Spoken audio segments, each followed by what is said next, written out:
Hello, welcome back to my channel, and today is going to be episode 4 at Higher and Beyond. And again, I have a special guest that I know, and I met him online, and we've been working together for the past few years. And it's going to be an amazing conversation today about personal development, and I'm going to ask about something that related with mental health, about imposter syndrome. And yeah, I'm going to call my special guest, but before that, he's an amazing the happiness coach. He is also NLP master practitioner coach, a transformational CBT, and also specializing in stress and anxiety management, mental well-being, personal and breakthrough coaching. How amazing that one. Don't worry about anything. So we're going to dig deeper about the mental health, especially imposter syndrome. And hello, hi Mohib, how are you? Hi, Uni. I'm good. How are you? Oh my God, I'm great. It's so excited to have you here. Thank you for joining. Thank you for having me. Oh yeah, how have you been? Everything is okay? Yes, everything is fantastic. It's been so beautiful. Um we have been working together also in ecology, and talking, discussing about coaching and etc etc, and I'm so curious about mental health as um well, right, people always have mental health, you know what I mean, like it's always we facing this kind of thing, but it depends on the person aware or not. And I'm also wondering about imposter syndrome, that do you think many people know about imposter syndrome itself, or it is something that every people in the world should know about what is imposter syndrome in this case? Well, imposter syndrome is nothing new. I'm sure a lot of people have heard about it, but not not a lot of people know exactly what it is, um, and how it affects them, and how they are, it's overtaking their life, and how it is impacting their decision making. Oh, really? So definitely. So it is something that a lot of people carry, but they don't realize that it is that, and also it is something. As I will share more, you'll see this is something that we all actually go through in one time or another in our lives, especially when we are transitioning from one thing to something new, a career change, starting a new business, getting into a new job. We all experience this. So everyone in the world experiences this one time or another. Okay. So interesting about the many people know about imposter syndrome, but they don't realize what is actually the imposter syndrome itself deep down.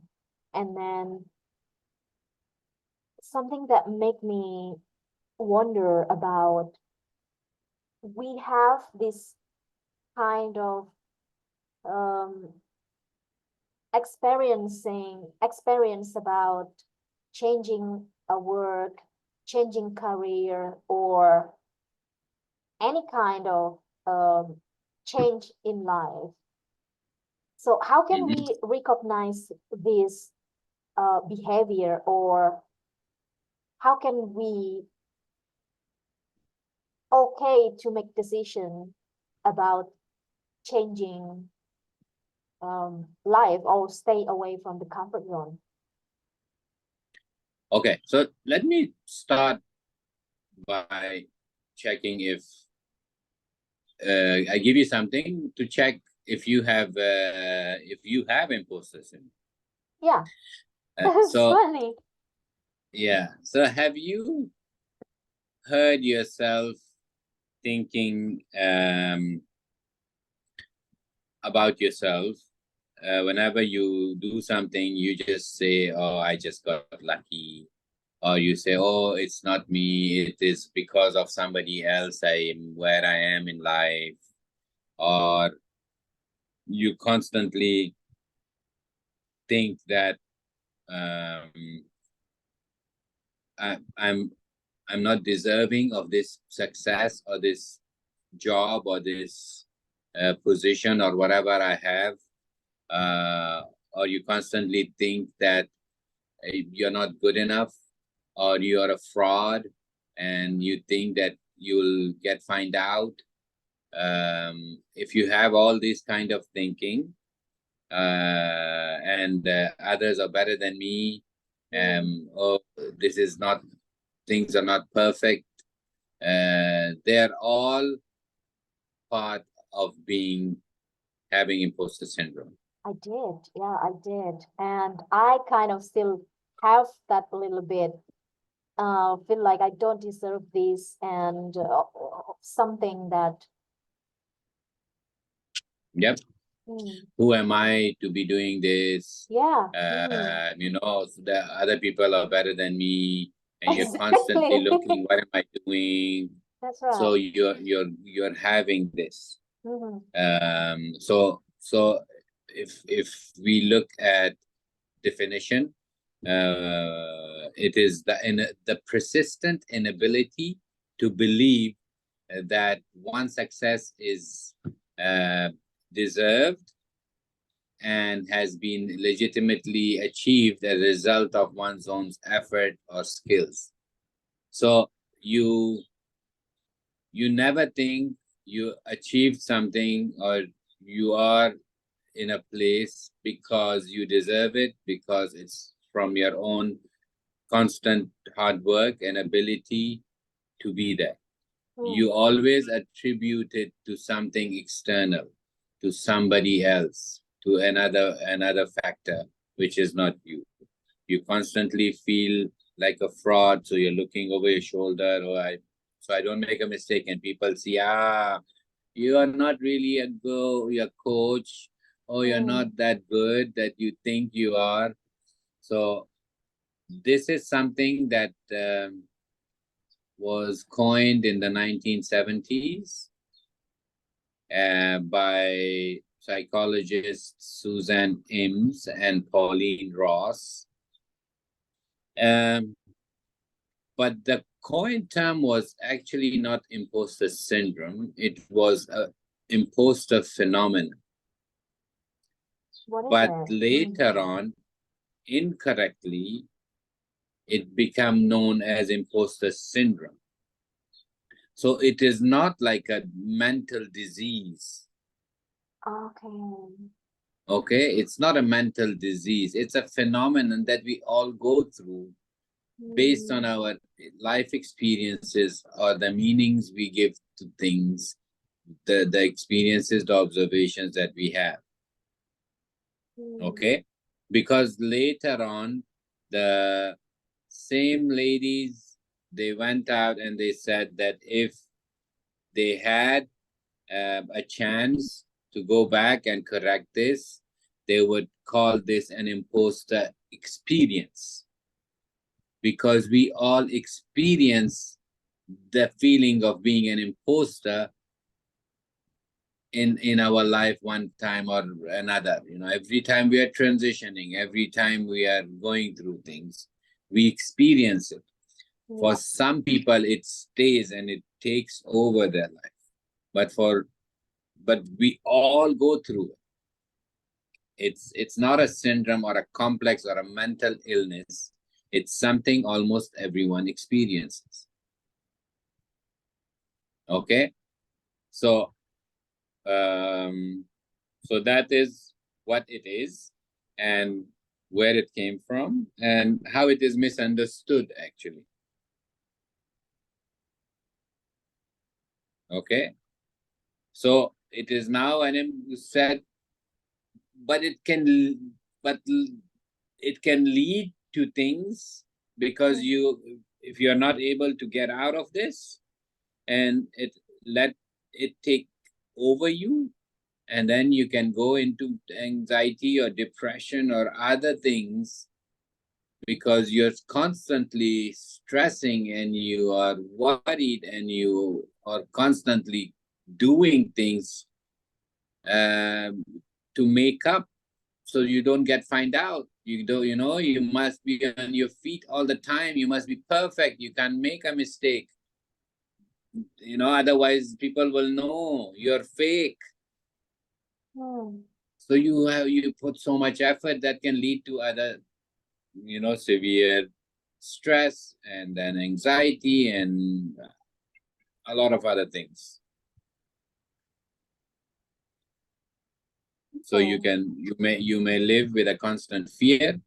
You might have strong perfectionist traits, possessing feelings of doubt on your own abilities, feeling like a fraud and fake. That one I said. And you can possess difficulty in believing and accepting praise. So if someone say, "Oh, Yuni, you're so amazing," and you're like, "Oh, no, it's not me. I'm just helping. I don't know so much.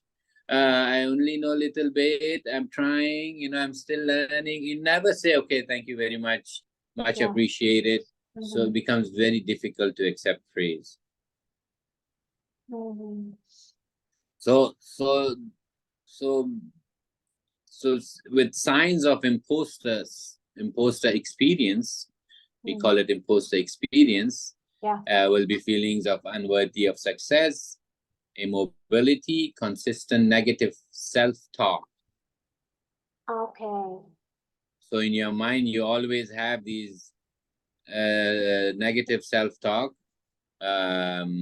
or monologues. So it will be one sentence: "You're not good enough. You cannot do it." Oh, they will see through you. All these internal dialogues will be there. So these are the signs you can look for. Inability to internalize accomplishments. If you accomplish something, you don't embrace it. Then obsessing over mistakes and failures. So if you make a mistake, you beat yourself down. You get stressed and you get burned out fast because you're just trying so much. And then low self-esteem and low self-worth. Being never being good. Overwhelming anxiety, find internal stable factor of ability, hard to accept praise, attribute everything to temporary causes such as luck. Right. Just lucky.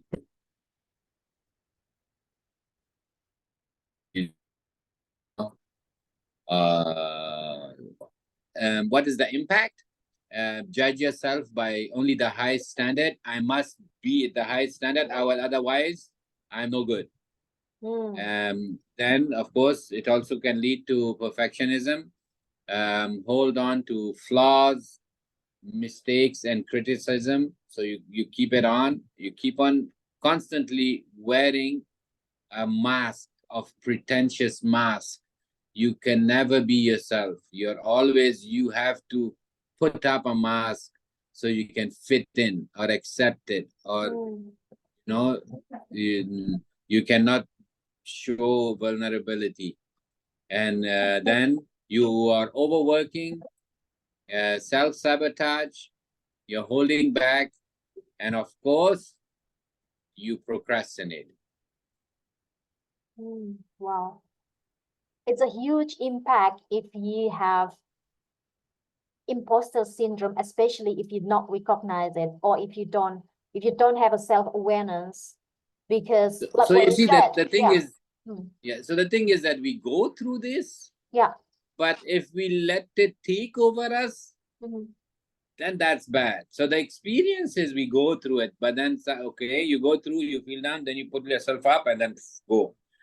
But if it's constantly with you, you just, even though you're achieving and moving up in life and in your career and all those things, but this constantly, it's something that is pulling you down. You can be doing a lot more easier with a lot more relaxed mind or way of doing things, but now you do everything with so much stress and anxiety and overworking and burnout, and you have to think about everything, check everything 100 times before you submit things. Yeah. And you procrastinate, so it becomes so much more difficult. One thing that can take 5 minutes can take you 2 hours to finish. All right. And again, Muhib, you mentioned earlier that imposter syndrome is not a mental illness. Yeah. And almost every people have it. Correct. Yeah. And if you don't have this awareness about this imposter syndrome, it can ruin your life because it's constantly there, right? So how can we,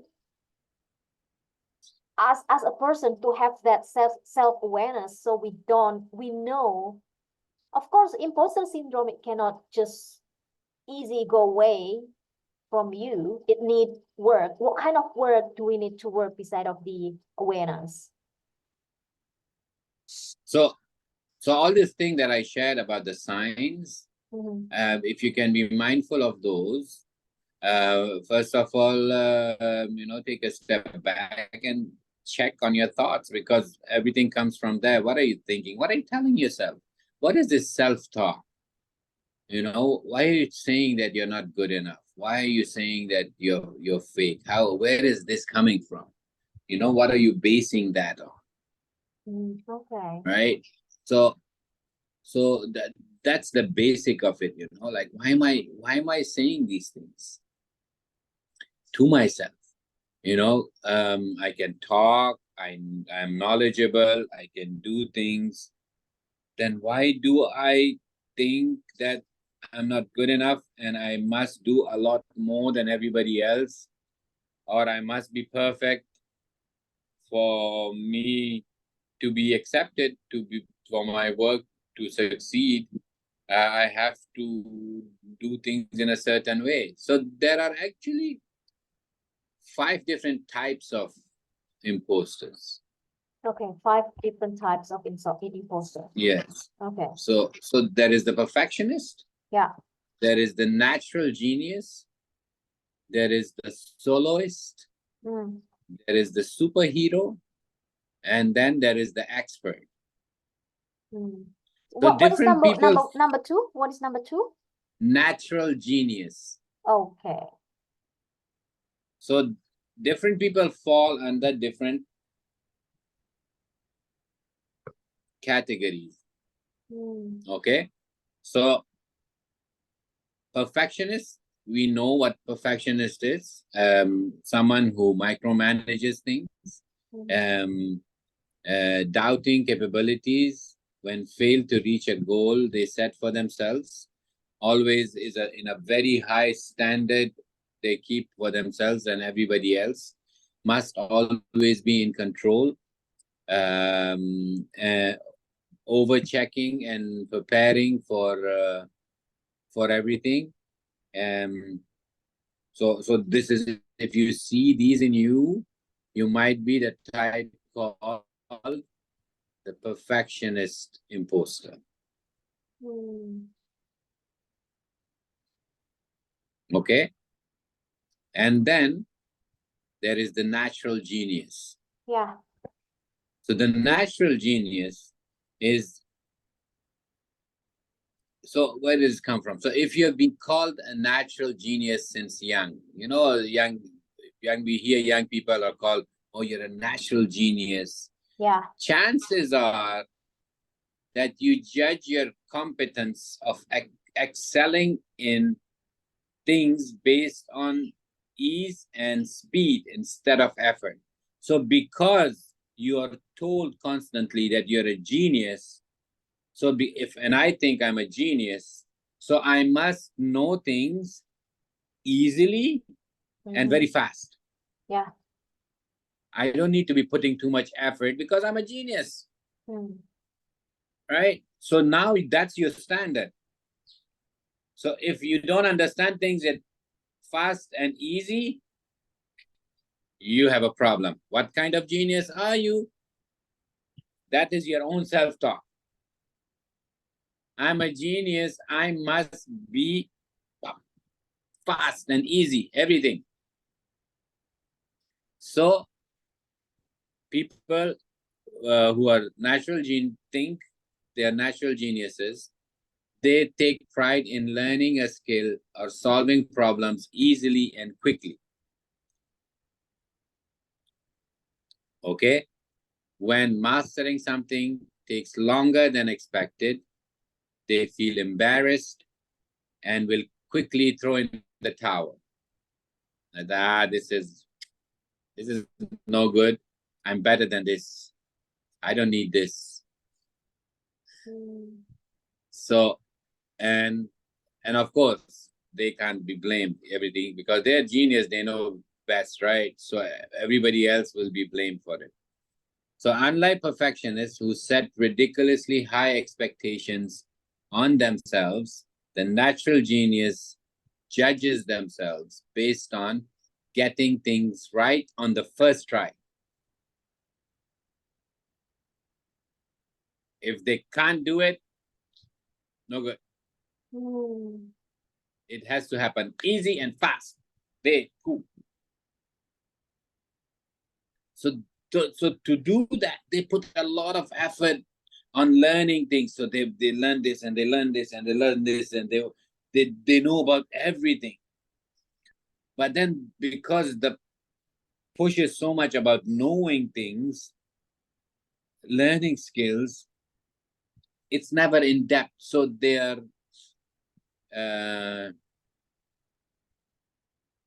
they know about a lot of things, but they're the master of none.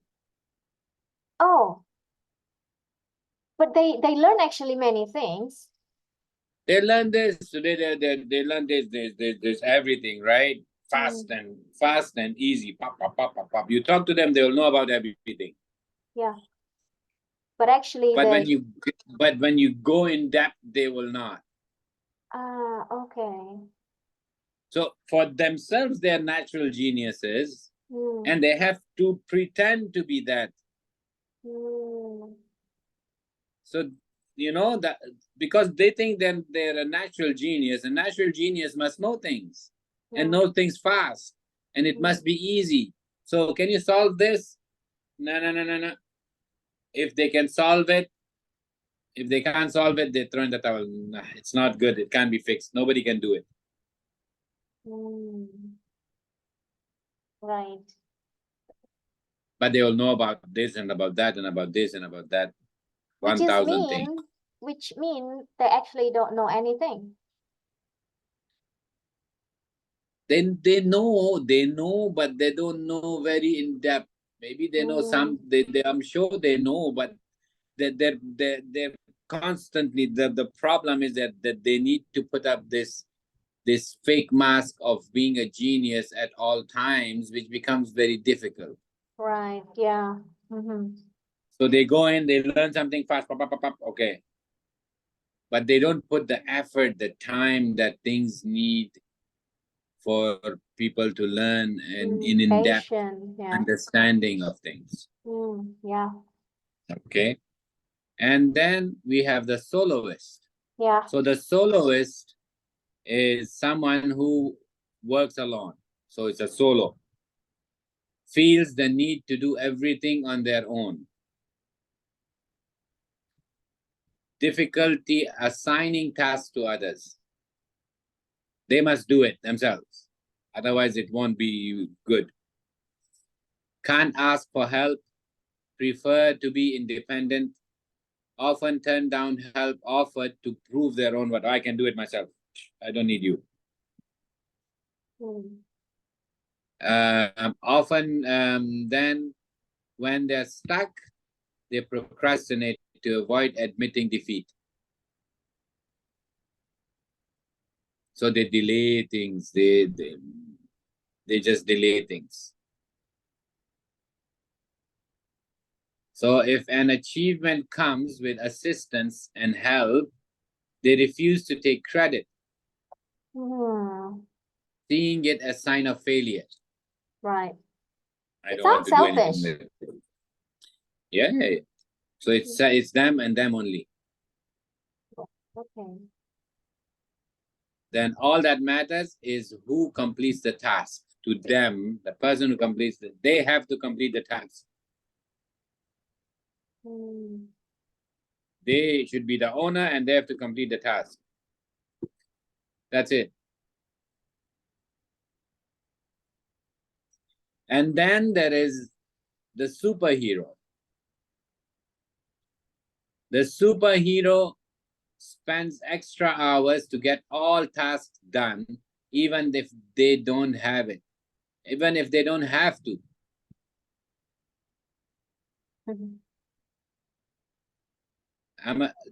So they're always in this superhero mode,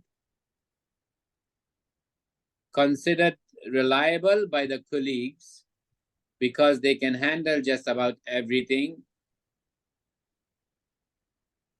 All this because they think they're not good enough.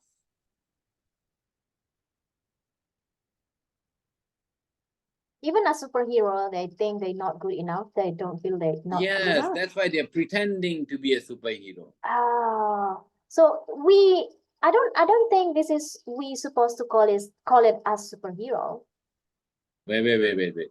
Relax. Okay. Funny, So yeah, I'm curious. Why they are called superhero? Because they can do whatever you throw at them, they will do it. Can you cook? Yes. Can you clean? Yes. Can you go and run 100-meter can? No is not an option. They are everywhere and they're doing and fighting everybody at all times like a superhero. They have to save the world. But the reason for them doing it is because they think they're not good enough. They must do this to prove themselves. Oh, they do it. They think they are superhero to get approval from someone else. Yes. So this is for them to. It's a mask that they wear. Like how superheroes wear a mask inside their, like the Spider-Man, Peter Parker is a young man, but wears a mask to hide his identity. Yeah. So in mask he's all that, but when the mask comes off, he's nothing. Yeah. Right? So if they don't get things done, they will fail or looked upon as failure. So they think if they don't get things done, they will fail or looked upon as failure. So they have to get things done. They are the workaholics. So they do everybody else's job also. They do their own thing and then they do their friends' things and they do their boss's things. And they have to do things for everyone. Oh my God. They can't say no. So addicted to validation that comes from working and not the work itself. So the quality of work might not be there, but the work is always happening.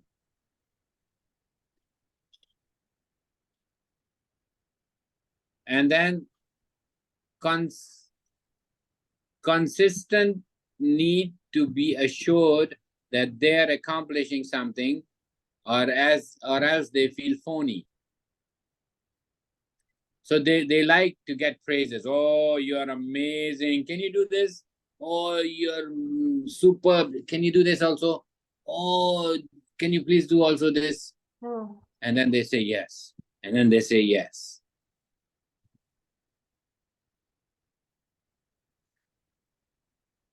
And then they get burned out from work because they're doing so much at all times. They have issues in their relationship because they're never there. Okay. They're always working.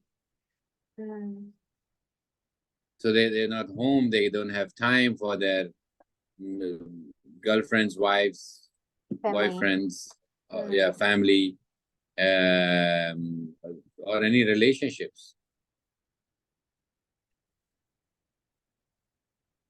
The last but not the least, the expert. The experts are considered the knowledgeable perfectionists. So on top of having to get things done right, their expectations to know everything also sets the bar ridiculously high. So they take pride in knowing it all, constantly seeking new information in order to prove their credibility of being a problem solver. Their biggest fear is being exposed to having lack of knowledge or experience. A minor slip up of information can lead to embarrassment. So hence they constantly seek for more knowledge instead of completing the task, which is just as disguise for procrastination.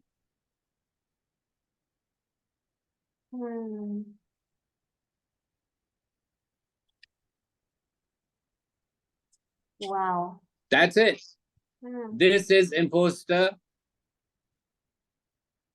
The 5 imposters. Yeah. Well, so for all of the 5 imposter syndrome, well, I believe that every person has it. It's just the matter how aware we are going to work on it, right? So I'm really curious about it. So the 5 imposter syndrome means they don't believe in themselves because they need approval from somebody else. They need approval. They need, they need to be seen in a certain way for them to feel that they are accepted. Because they think they're fake. They think they'll be found out. They think their failure is embarrassing, so they don't want to go through. So as a coach and the happiness coach, how you can help this person? Okay. So before we get there, I'll just tell you the causes and then I'll give you how to overcome it. Yeah. Okay. So the why people become like this. So it family dynamics, where they grow, what if they're constantly told, you're a genius, boy, you're a genius, girl, you're a genius. So then you have no choice but to behave like a genius. I'm a genius. I am a genius. And then now, how is a genius have to be? So your family dynamics, very important. Cultural expectations. Oh, culture also. Yeah, so cultural expectations, family dynamics, individual personality traits that you adapt from this. Comparison, when you're compared to other kids, Oh, look at your uncle's daughter, and look at you. They're like this, you're like that. Look at your neighbor's son like this, you're like that. You know, that constant comparison, then you're in a competition.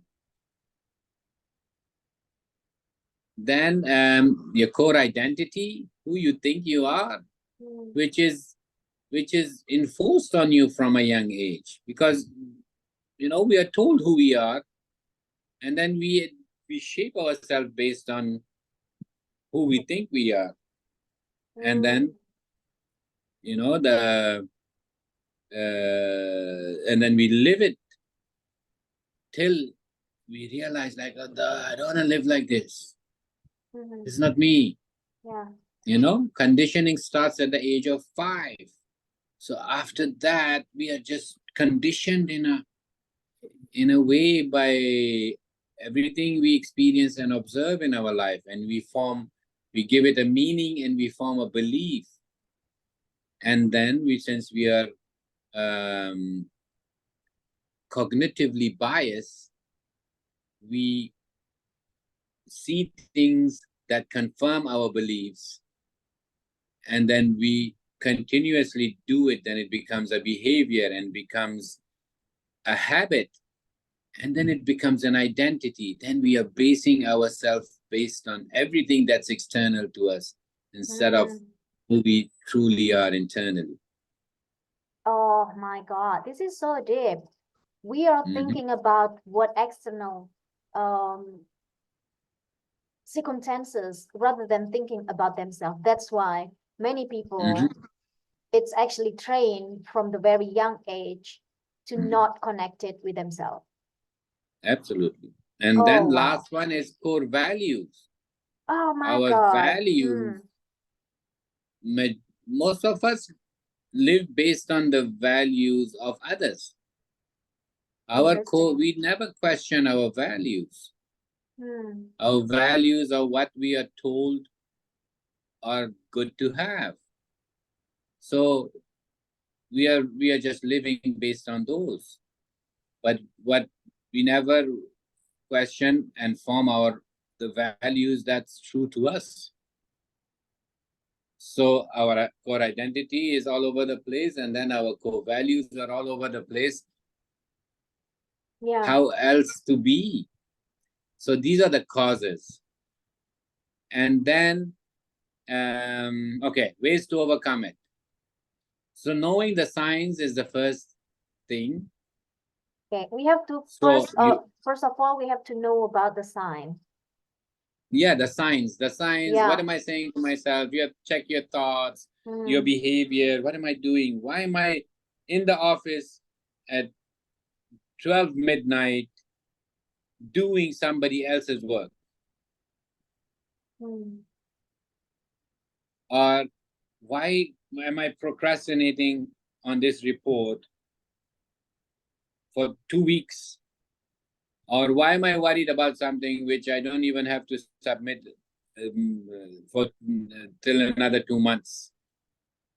Or all these small signs that is holding you back or making you, disturbing you, or putting you in a stressful, anxious space.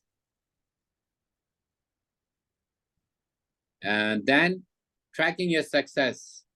List down all your achievements and see, like, look, I have achieved this. Appreciate what you have done. So we know our focus is so much on our failure than our achievements. So list them down and see, allow yourself to see, and then start saying yes to new opportunities. Learn to say no to things which are not yours to do, or which you feel like, I'm just doing it for validation or pleasing others. Then allow yourself to make mistakes. It's okay to make mistakes, and learn from them. Then talk about your feelings. Say how you feel. I you feel like fake, reach out, talk to me. Yeah. And then don't ignore your thoughts, but rather challenge them or question them. All these thoughts needs to be checked. The last two things is be kind to yourself and seek help. Talk to someone. Talk to a professional coach. Talk to a professional therapist. Talk to someone. And, help yourself. That's all. That is imposter syndrome or imposter experience or imposter phenomenon. Yes. Whatever you may call it. Yeah. Whatever you want to call the imposter syndrome about. So from all of that,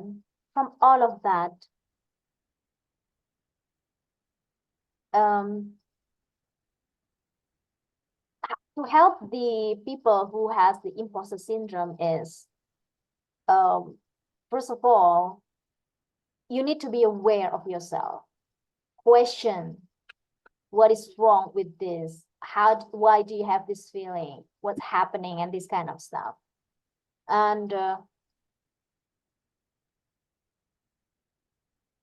how actually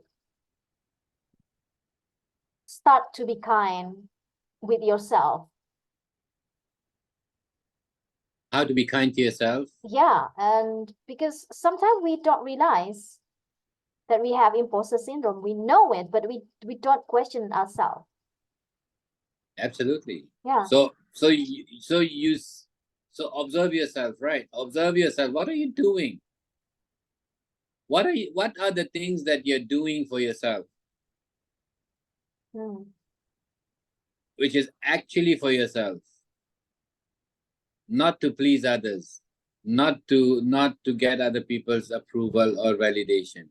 What are the things that you're simply doing for yourself? Right? Breathe. Take a step back. Relax. Check your thoughts. What am I saying to myself? Why am I saying to myself like this? Why am I putting myself down? I must get things right at the first time? Why am I procrastinating? Why am I judging myself so harsh? Why can't I ask for help? So the thing is, it's also quite difficult when you don't see this as a problem. Yeah, that's the thing. So a problem is only a problem when you say it's a problem.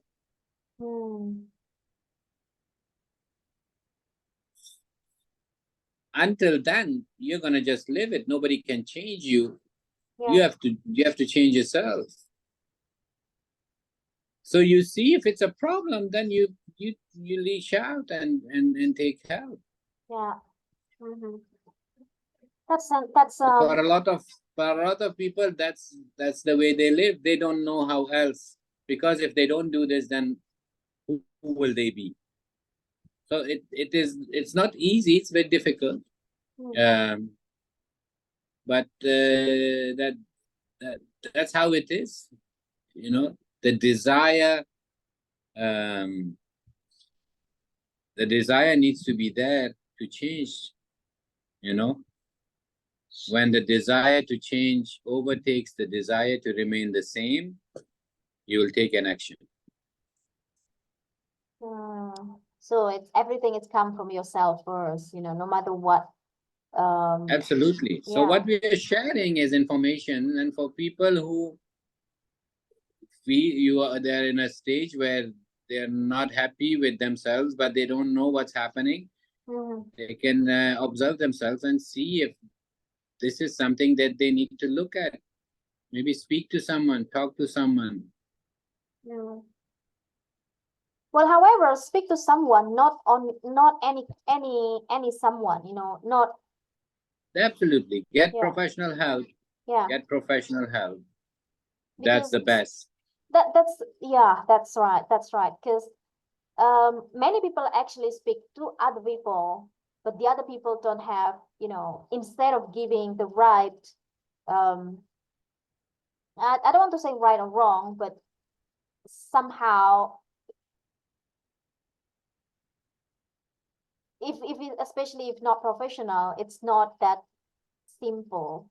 Sometimes they can go Absolutely, into the, absolutely. yeah. Best is to speak to a professional. Mm, Your mental health is very important. You know, we all spend a whole lot more on our clothes and makeup and hair products and shoes, mm. cars and gadgets and all those kind of things. Those are distractions. Spend on your mental health, Mm-hmm. which will allow you to do things a lot better. Yeah. Well, Which will, yes. mm-hmm. So a question about earlier, imposter syndrome also impact the way that you make the decision in life. Of course. So you see, if you are How is, yeah. in any of these, if you are in any of these five imposters types, Mm, your decisions are specifically based on how you can hide yourself. How can you not people find that you're fake, even though you're not? But since you think you're fake, you're constantly doing things to hide yourself. mm-hmm. Maybe you are a superhero, but you don't think you are a superhero. So now you have to pretend to be a superhero. In actuality, you are a superhero. Mm, You see what I mean? So maybe you have the ability to do a whole lot of things and know a lot of things. Be that you are the superhero who who doesn't think that they are, but they are mm-hmm. pretending to be. Mm-hmm. Yeah. Mm-hmm. So allow that real superhero to come out. Okay.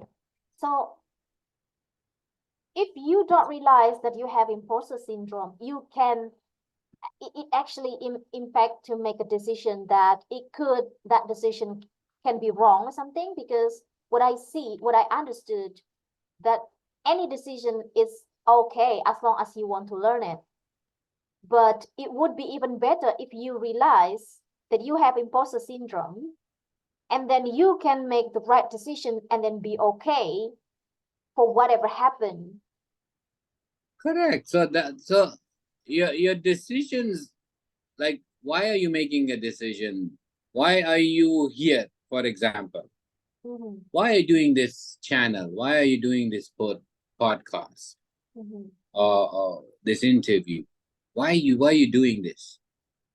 For what purpose? Oh, is this a question? So, Yeah. Mm-hmm. so Yeah, yeah. for you to question yourself, Mm. why did you make this decision to do all this?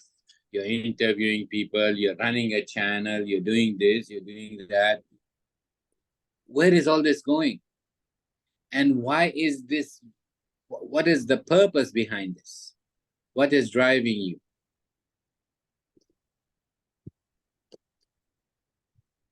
Well, No, don't have to answer. Don't have to answer. you know that, right? Okay. This is something for you to question yourself Yeah. and Mm. see that your decision makings are based on what? Mm. Or all your life so far, the decisions you have made in life were based on what? Were they based on fear? Mm. what, you know, or right now when you go and you talk in a conference or in a presentation, what do you feel? Are you feeling like, you know, I cannot make a mistake, people will laugh at me, people will, can they find out I must look, you know, all that? What is this? Your decision makings are based on what? All these small decisions that you make on daily basis are based on what? Is it fear based? Because with imposter syndrome, all decisions are fear based. Okay. Or maybe anger, emotion, any kind of emotional. Fear. Mostly because of fear. If you make the decision. All is fear, not mostly. It is fear that Okay. all. Fear is the base because you think you're fake. You cannot be found out. You fear that people will find out that you're not perfect, you are not genius, you're not that good that you think you are. So it's fear based. Oh my God. So Yeah. So other emotions will come later on, but your base is fear.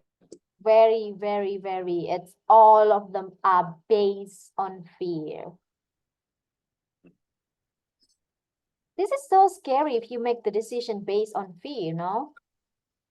And if you don't realize that, it could impact for all your life that you're not gonna make the well, a good decision that can help you to grow and grow and grow if you don't recognize You see, that. you will find a lot of very successful people, very high achieving people going through this.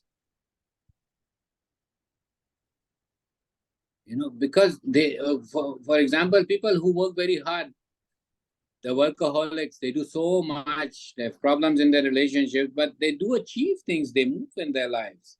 It's not like they're nobodies. They are people. They can be doctors, they can be top CEOs, they can be so many very successful people, but their drive has always been fear-based. Their decisions has always been based on this. So, you know, they constantly do these things. It's just that they get into a place where they're like, they're always in this mask. But when they get out of that place, then they're like, so they have high stress, high anxiety, all those things that comes with it.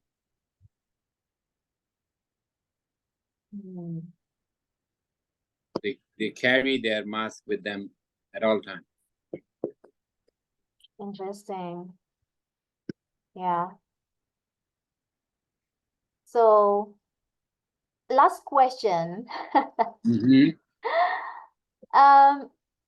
Talking about happy, and as you were also the happiness coach, how do you define happy in your life? Okay. So, happiness, I think, is the most ignored emotion. But happiness is something we all pursue. Everything you do is for happiness. But happiness is never discussed. If you're sad, you talk to people. You talk to your dog, and you talk to your cat, and you talk to your neighbor, and you talk to your parents, and you talk to your Everything, people, everyone. right? Yeah. But when you're happy, how many people do you talk to? Have you ever discussed with anybody that yesterday I was so happy? Not many. This is based on my experience. I thought the happiness is based on something. Because of that, who you gonna make me happy? If you not make me happy, I'm not happy. So You're I'm not gonna talk happy. to people. But when I'm happy, I'm just gonna be yeah, I'm happy. I don't care about anything else. You know what I mean?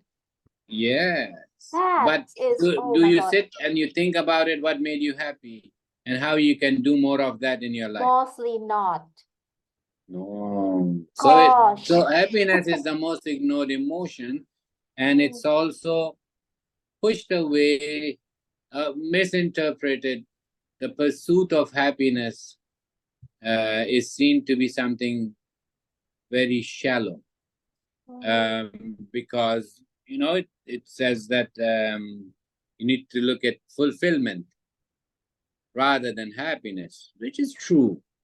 But how to get to fulfillment, right? If you are not doing what you need to get to fulfillment happily, then it becomes very difficult, right? So your constant look for happiness is always there. You make money, it makes you happy first before it makes you feel fulfilled. Or or you go for a run, or you go for a jog, or you work out, or it makes you happy and then makes you feel fulfilled.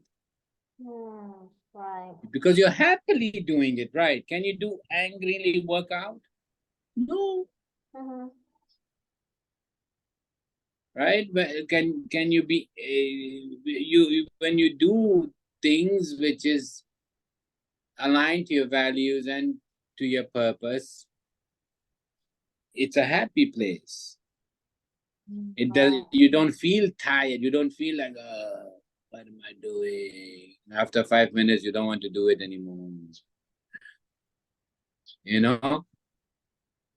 So finding these things in your life on daily basis helps you go and manage all the other emotions better.